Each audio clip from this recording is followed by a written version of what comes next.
秋初的南风，轻抚今年最后一期稻作，等着10月结成金黄稻穗前，碾米厂里很忙碌。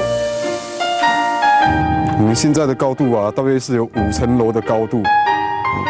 然后现在我们在地下看到的稻谷啊的重量大约是3000吨的量，啊，占了新屋乡的80%。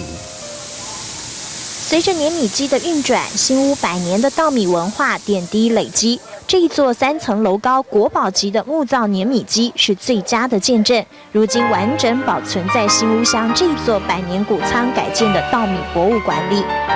走进博物馆精心打造的客庄厨房，更可以了解客家饮食文化，红板糍粑罗列，古早味浓。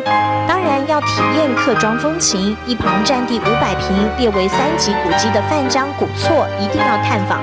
不远的永安渔港，客家氛围更浓，因为这是少见的客家渔港。老板热情豪迈，把一条条新鲜鱼货放满一篮子。就这样喊价拍卖，价位更是要以好客来形容。1000块啊！收获满满，五脏庙也要满满。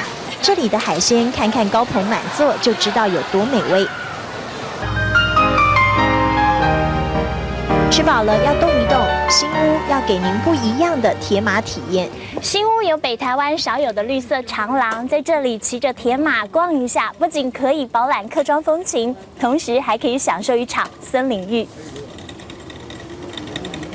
全长4.5公里的绿荫，转个弯竟然别有洞天。原来另一头是一片湛蓝。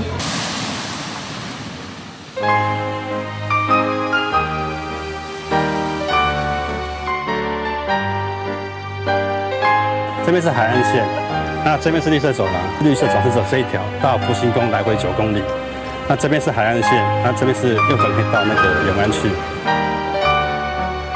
如果运气好，永安夕照可以专属2人世界。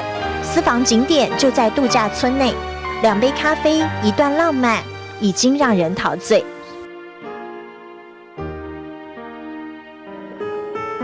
新屋的客庄美，在100年谷仓的重生中，在永安渔港的人潮里，骑上铁马，绿荫隧道，黄金海岸，交织成感动时刻。